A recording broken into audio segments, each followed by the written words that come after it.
Саларчыга келип электромашина боюнча айтып кетейин, эмне үчүн электромашинага өтүш керек, анан эмне үчүн мен да пландаштырып атам өткөнгөчү. Аларчага полный дизель, бензин, гибрид запрет кылышат да. Только электромашина менен гана кирсеңер болот. Анан азыр коомдун арасында эмне тарап жатат? Электрический машина айдасаң импотент болуп калат экенсиң, эркектик жака жыныска таасир этет, вредный экен депчи баягы кайсы коомдун арасында ушундай нерселер тарайт. Бул баягы кичине акылы аз, көп бул жакка иштебеген коом бар да. Ушундай нерселерди аябай таратышат да, слухтарды. Жана самолет келип чачып кетет экен, көрдүңөрбү, самолеттер уу чачып атат, анан монтоп атат, анан элди жок кылганча, элди кырганача, анан бир коом бар, короче, элдин баарын кырып, анан ошолор эле жашагалары келет экен деген бир слухтар распространять этип, ошого ишенген коом бар да. Жана жер тоголок эмес, жер түз дегендерчи. Ошол коомдун арасында ушундай тарайт экен. Электромашина бул зыян деп атышат да. Электромашина бул зыян эмес. Бул кандай деп түшүндүрсөм болот? Магнит деп түшпайсыңар, электроволновой магнит бар. Анан себеби бүт электризованный бизде. Не только машина, бизде жер планетасы электроволнадан турат да. Жер планета чоң магнит, анан мондай могул жерден сүрөткө көрсөтүп кетем. Ушундай бир магнитный поле деп коет да. Билейген жер өзү магнитный поледен турат. Адам баласы төрөлгөндө эле электромагнитный полеге, электричествого уже адаптированный да. Бизге ал эч кандай влияние бербейт.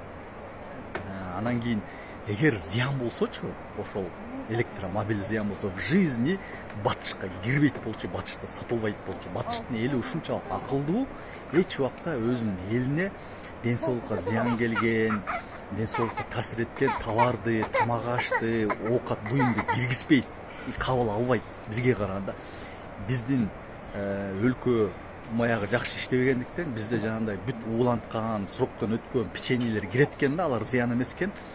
Анан именно электромобиль зыян болуп калат экен. Андан 10 эсе зыян тамак аштар кирип атат да. Баягы бүт Эрулан Кокулов көрсөткөн билесиңерби? Бүт срок годностун өтүп кеткен печеньелер, срок годностун өтүп кеткен товарлар кирет. Анын баары бүт печеньди өлтүрөт. Гемодиализ деген услуга бар. Печень иштебей калганда тазалап адамды дальше жашатат да. Ошол Кыргызстанда аябай популярный да. Ар бир гемодиализге барсаңар очередь киши толтура. Бул эмненин себеби? Бул именно ден соолукка зыян алып келген тамак ашты көп жешет биздин элчи. Ошондуктан с возрастом уже почка отказ берип калат да. То есть ага көздү жумат экен дагы, анан кийин электромашина имиш вред берет имиш да. Күлдүрбөгүлөчү. Күлдүрбөгүлө анан окугула. Ошон үчүн окуу бул эң маанилүү. Окубаса коом ушундай келес болуп калат да. Жинди болуп калат. Ар кайсы нерселерге ишенип калат да. Окуу өтө маанилүү. Сөзсүз мектептер салынып, айылдарга, чет жактарга адам баласына билим бериш керек. Билим албаса, бийликке ушул коом көбөйүп кетсе, өзүнө окшогон адамдарды бийликке алып келип коюп коет да. Ушундай нерселерге ишенбегиле, логиканы иштеткиле да, просто логиканы иштеткиле. Эгер электромобиль зыян болгон болсо, в жизни батышка кирбейт болчу. Батыш в жизни кабыл албайт болчу да анчы. Границаны жаап салмак да. Батыш деген любой товарды ийне жибине чейин, клеткасына чейин изилдеп, исследование жүргүзүп туруп, анан өзүнүн мамлекетине киргизет. Азыр попробуй могу селитрага өскөн картошкоңду киргизип көрчү Германияга. Селитрага өскөн алмаңды киргизип көрчү Англияга, Швецияга. В жизни киргизе албайсың да. Киргиздирбейт, жолотпойт даже. Америкага да киргизип көрчү. Алар укмуш текшерет. Проверкадан 10 проверкадан өтүп туруп анан киргизет. Булар өзүнүн элин, өзүнүн жерин сыйлаган адамдар да. Бизде айтып коет натуральный продукт. Бизде эч кандай натуральный продукт жок. Бизде бүт селитрада өсүлгөн продукттар да. Ошону айтайын деген, каякта бир электромобиль зыян эмес электромобиль.